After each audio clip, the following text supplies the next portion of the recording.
Bonjour et bienvenue dans ma nouvelle vidéo. Aujourd'hui, je vais vous présenter deux thrillers d'auteurs qui sont peu connus. Tout d'abord, C'est dans la boîte de Frédéric Ernotte. Ensuite, Jeux de main d'Yves Laurent. C'est dans la boîte est le premier roman de Frédéric Ernotte, qui est avant toute chose journaliste. Dans ce roman de Frédéric Ernotte, le narrateur c'est Jeff Marnier, qui est inspecteur de police et qui est inscrit dans un groupe internet qui s'appelle La Boîte Noire, dans laquelle participent toute une série de policiers à travers le monde entier. À la suite du décès de sa collègue victime d'un tueur, Jeff Marnier va décider de participer à une activité dans la vraie vie organisée par le groupe de La Boîte Noire. Pour cette réunion de policiers venant de pays différents, chacun va devoir apporter une boîte dans laquelle se trouvent des indices qui devront permettre aux autres policiers présents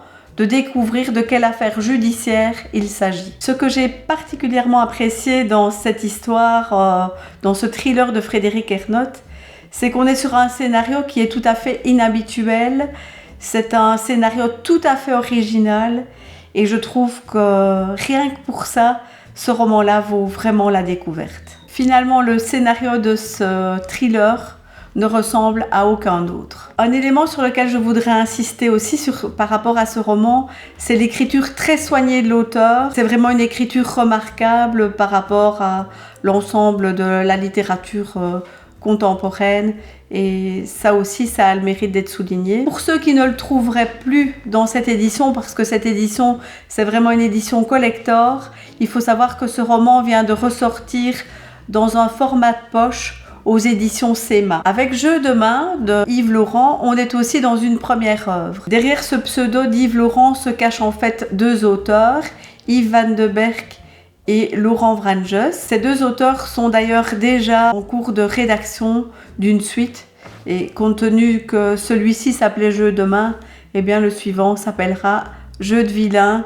Ça ne s'invente pas. Alors l'histoire de Jeux de main, c'est une enquête qui est menée par David Corduno, qui est inspecteur de police et qui est un inspecteur de police très attachant, à l'image de Franck Charcot, qui est l'inspecteur de police récurrent dans l'œuvre de Franck Tillier. La particularité de Jeux de main, c'est en fait que ça se passe à Bruxelles et que les auteurs utilisent des expressions bruxelloises. Rassurez-vous, malgré tout, il y a un petit marque-page avec la traduction de ces expressions parce que moi-même, je ne pourrais pas suivre le roman si je n'avais pas eu cette traduction. Et ça n'empêche pas le récit d'être très fluide. Pour les amateurs de vocabulaire châtié, ben voilà, je préviens qu'à certains moments, ça vole un peu bas, mais dans le contexte, ça passe très bien. C'est une très belle réussite que cet ouvrage d'Yves Laurent, tout comme C'est dans la boîte de Frédéric Ernotte. Les auteurs que je vous présentais aujourd'hui sont vraiment des auteurs à suivre. Frédéric Ernotte a déjà publié d'autres romans